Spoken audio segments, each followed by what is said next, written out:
Allez, c'est parti, la liste de Noël. Bon, je vous ai fait un top 12.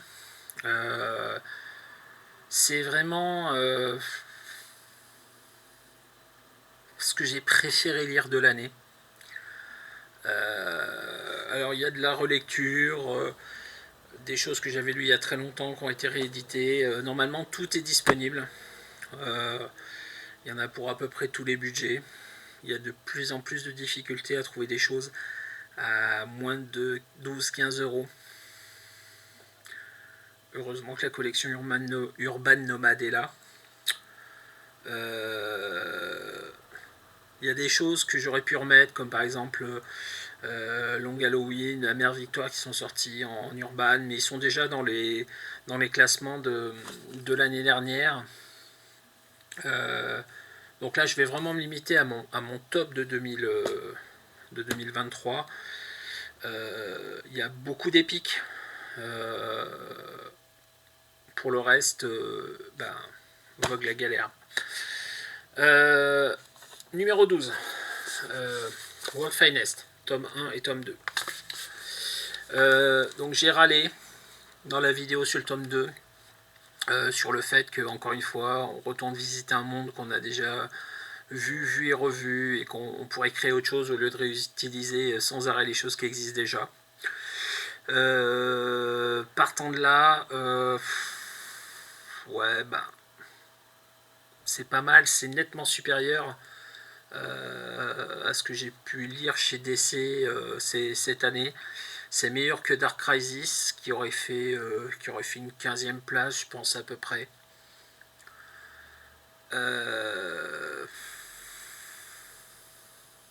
Ouais, c'est. Je l'ai mis limite par défaut, parce que c'est vraiment bien. Il faut être honnête, c'est vraiment bien. Mais ça m'a laissé un goût tellement amer que je suis déçu. Je peux honnêtement pas le mettre plus haut. Encore une fois, deux albums. Le troisième sort en début d'année 2024. C'est des albums à moins de 20 euros. Voilà, donc ça permet de faire des choses hors continuité, ce qui est déjà super plaisant. Et autocontenu, ce qui est super plaisant aussi. C'est-à-dire qu'il n'y a pas besoin de lire autre chose à côté. On peut, mais on n'est pas obligé. Voilà. Numéro 12, World Finest. Numéro 11, c'est ma lecture nouveauté de l'année. De mémoire, j'ai rien de nouveau, de plus récent. Non, j'ai rien de plus récent. J'ai un truc, si, j'ai un truc de plus récent. C'est ma deuxième nouveauté de l'année. Donc c'est le Punisher de Aaron. Là, pareil, il y a 4 albums.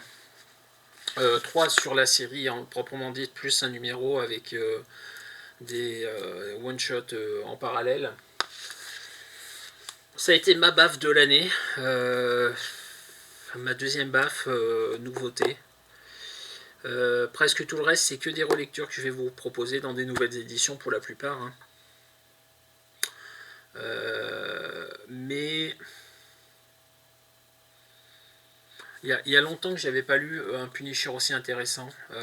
Et je suis même limite déçu. Je suis très content de la façon dont ça se termine, mais je suis déçu que ça s'arrête. Et il y a très longtemps que ça m'était pas arrivé sur un comics. Ça. Numéro 11, le Punisher de Aaron. On attaque les épiques. Numéro 10, le Fantastic Four. Paul Ryan pour la deuxième partie, les 3 épisodes d'Arthur Adams. J'avais lu pratiquement tout ça à l'époque dans Nova. Quel pied de le retrouver en format comics et non pas format réduit comme à l'époque de Nova. Vivement la suite. Vivement la suite. Numéro 9, Iron Man. Pareil, je me suis replongé dans les années stranges, le milieu des années 80, la deuxième partie des années 80, mon adolescence. Encore une fois, j'ai jamais été vraiment fan du personnage, sauf sur cette période-là spécifique où c'était vraiment tellement bien écrit, tellement génial.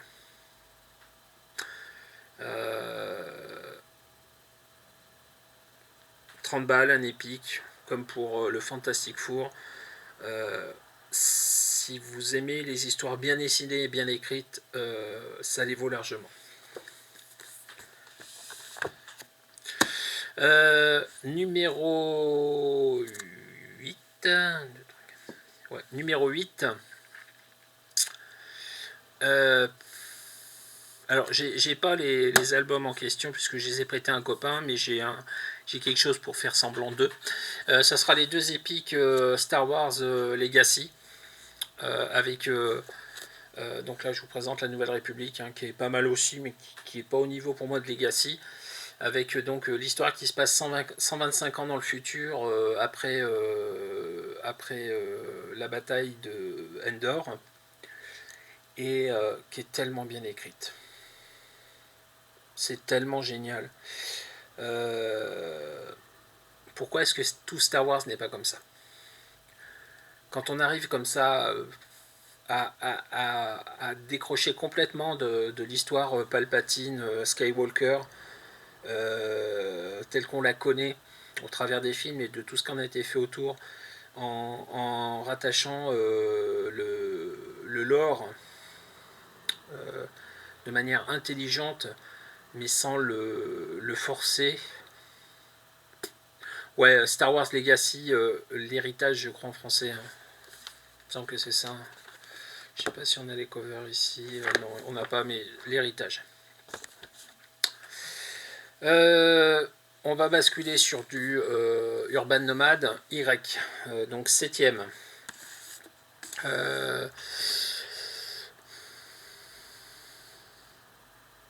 Ça, c'est le tome 4. Je n'ai toujours pas commencé, ça fait partie de mes prochaines lectures. Les 3 premiers étaient géniaux. J'ai qu'un seul reproche à faire au truc, c'est qu'au tome 5 ça sera fini quoi. Donc là j'ai celui-là à lire, j'en ai un autre qui sort fin janvier début février je crois, et ben après ça sera fini, j'aurai tout quoi. L'avantage c'est que je pourrai le relire régulièrement, ben l'inconvénient c'est qu'il n'y aura rien de nouveau sous le soleil quoi. Non franchement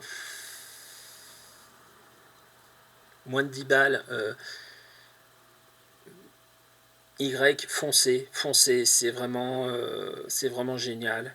C'est pas du super-héros, c'est du post-apocalyptique gentil, on va dire, sur le côté post-apocalyptique, puisqu'il n'y a pas de destruction du monde par des bombes ou quoi que ce soit. Mais la destruction du monde est beaucoup plus subtile et beaucoup plus violente que si c'était juste des bombes qui explosent. Et ça remet beaucoup de choses en question sur plein de sujets intéressants tels que le féminisme, le patriarcat et plein de choses comme ça. C'est super intéressant. C'est pas prise de tête encore une fois et c'est super bien dessiné. Numéro 6, c'est la nouveauté qui m'a le plus bluffé cette année. Vraiment. C'est un truc dont j'attendais rien. C'est The Variants. Donc une histoire de multivers autour de Jessica Jones. Mais écrit par Gail Simon. Et bah ça vaut son pesant de cacahuètes.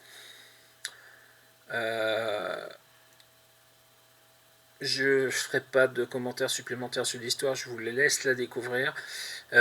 Tous les comics que je vous présente, j'en ai fait des vidéos de retour sur la chaîne, donc si vous voulez plus de précision, retournez voir les vidéos correspondantes. Hein. Mais ça, pour le coup, ça a été la baffe de l'année en nouveauté. Vraiment. Vraiment. On rentre dans le top 5. Le Docteur Strange, l'épique du Docteur Strange. Là aussi, pareil. C'était une nouveauté pour moi, puisque, à part les épisodes du Gambit Faust, j'avais jamais lu ce qu'il y avait dedans, même si ce sont des trucs qui datent de 88 à 90. Je peux que vous conseiller de retourner voir ma vidéo là aussi sur cette épique pour voir à quel point j'ai été épaté par le contenu, bluffé, et puis tout le bien que je pense de Roger Stern qui va se confirmer un petit peu plus loin, vous allez voir.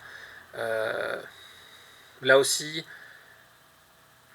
je redis ce que j'avais dit dans cette vidéo à l'époque, c'est un super slip et c'est un super slip mystique, donc on est susceptible de pas forcément accrocher au genre d'histoire qui sont dans cet album là. Moi j'ai craqué, j'ai adoré. Voilà. Top 4, Fable. Là aussi pareil, Urban Nomad. Pour 10 €, les pavés comme ça, il y en aura 10 en tout. C'est juste génial, c'est juste génial. J'en reviens à ce que je disais quand je critiquais tout à l'heure ce tome-là, mais la critique vaut pour tous les albums. C'est bien quand on a quelqu'un qui peut gérer son histoire du début à la fin, qui a un univers autocontenu où lui seul joue et où lui seul fait sa vie avec ses personnages et ses histoires. Et ça permet des rebondissements qu'on ne voit pas forcément venir. Et ça, c'est super appréciable. Là aussi, pareil, c'est pas du super-héros. Mais c'est construit autour de toutes les fables célèbres, tous les personnages de fables célèbres. On voit Pinocchio, on voit Blanche-Neige, on voit le grand méchant loup, on voit beaucoup de choses. Beaucoup de personnages, on voit Aladdin, on voit Mowgli. Franchement, essayez le premier album et adoptez-le parce que essayer c'est l'adopter. Je ne peux que en dire du bien. Numéro 3, un omnibus, celui de Spider-Man par Roger Stern. Roger Stern, c'est celui qui a fait aussi l'épique sur Doctor Strange. Et cette année, ça aura été vraiment pour moi l'année de la redécouverte de Roger Stern dans son travail d'ensemble. Comme je vous disais, dans cet album, il y a les 2 épisodes contre le fléau qui sont pour moi la meilleure histoire de Spider-Man, toute période confondue, qui est dans mon top 5 comics. Franchement, c'est imbattable pour moi. Le seul défaut que j'ai à reprocher, c'est que pour le coup, c'est dans un omnibus, donc 90 balles, hein, encore une fois. Mais là, pour 90 balles, là aussi, c'est tout ce que vous devez trouver dans un comics, quoi. La continuité, les apparitions légitimées, les apparitions justifiées, expliquées, les relations qui évoluent entre les personnages et même les méchants, comme je vous disais, les apparitions du vautour répétées successives, les apparitions du Cobra et de Mr. Hyde répétées successives, et tout ça qui est construit de bout en bout et de main de maître, où vraiment les fils sont tirés les uns après les autres jusqu'à faire la tapisserie finale. Là aussi, alors il y a des épisodes qui me plaisent plus que d'autres, hein, bien évidemment, parce que tout le monde n'est pas... La ligne droite, ça n'existe pas en comics. Il y a des épisodes qui sont toujours un peu plus forts que d'autres qui sont un peu plus faibles. Mais là, on est vraiment sur une qualité exceptionnelle sur l'ensemble de cet album, sur un run aussi long, avec quelques morceaux de bravoure. Donc, comme je le disais, en particulier les 2 épisodes contre le fléau, les 2 épisodes contre le Cobra et Mr. Hyde qui suivent. Et puis l'annual avec la création de Captain Marvel version Monica Rambeau, qui elle aussi, cette histoire vaut son pesant de cacahuètes. Il n'y a que du bon, que du bon. Franchement, voilà. Numéro 2. Ça aurait pu être un omnibus. Ça aurait dû être pour moi un omnibus. Ce seront des intégrales. J'ai encore une fois beaucoup de mal avec ce format-là. J'ai vraiment du mal à me dire que ça vaut 90 balles quand ça en vaut 36. Mais bon, les New Warriors. Là aussi, la Madeleine de Proust de l'année.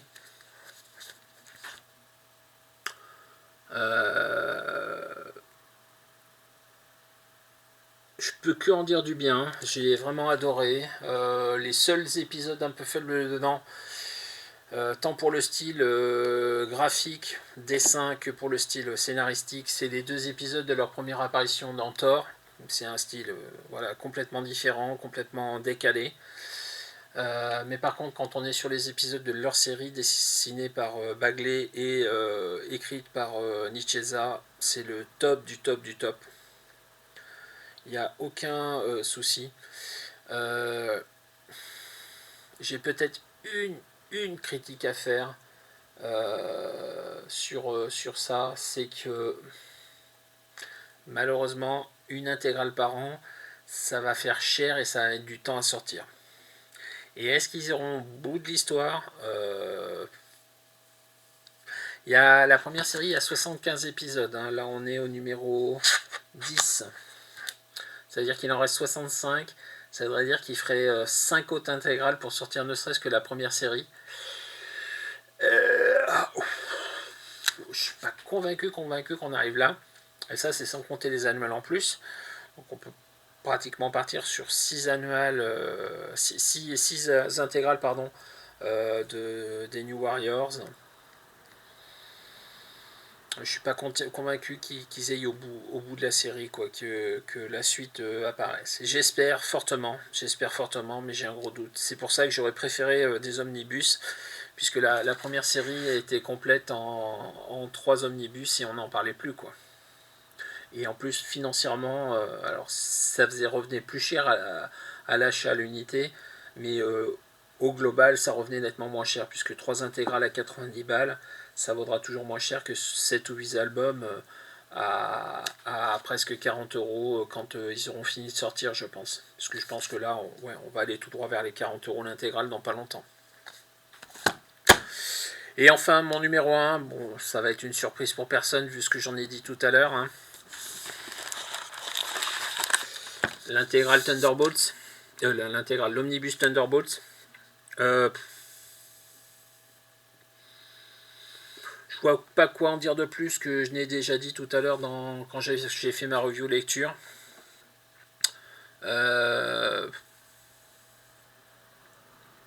Achetez-le si vous en avez les moyens, que vous sentez l'idée. Pour moi, c'est vraiment le top du top. Il n'y a rien de mieux à part rien, quoi. Pour moi, je vois pas. Après, encore une fois, tout est discutable, ce sont mes goûts. Hein.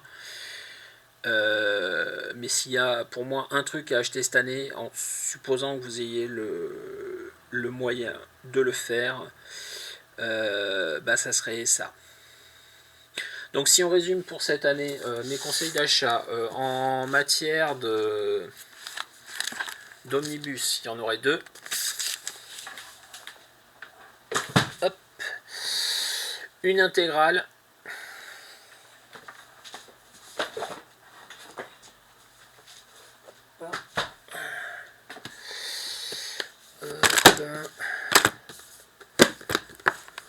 Deux Urban Nomades.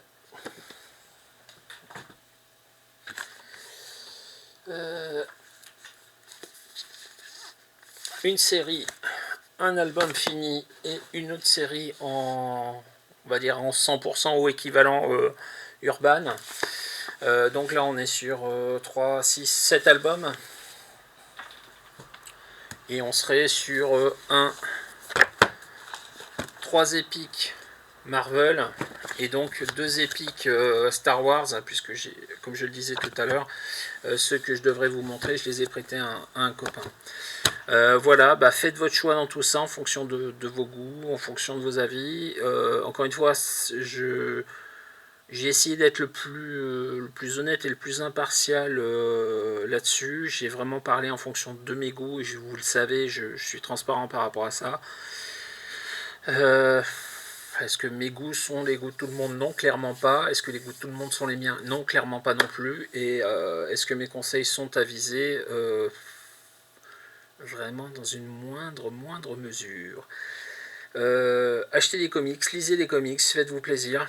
Une petite recommandation manga aussi, parce que c'est un truc que j'ai découvert cette année grâce à quelqu'un que j'ai rencontré au travers de l'association Oxydé, Romain Grandy.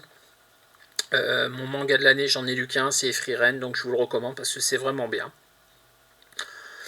Faut vraiment que je prenne le temps de lire la série dans son entièreté, puisque le 10e tome est sorti et je me suis arrêté en plein milieu du deuxième. Donc je pense que je vais reprendre pareil la série et puis la relire pour la partie que j'ai déjà lue et lire la suite assez rapidement si je peux, de façon à pouvoir vous en parler un peu mieux. Mais le premier album, le premier manga, j'avais adoré. Voilà, merci de votre attention, à bientôt.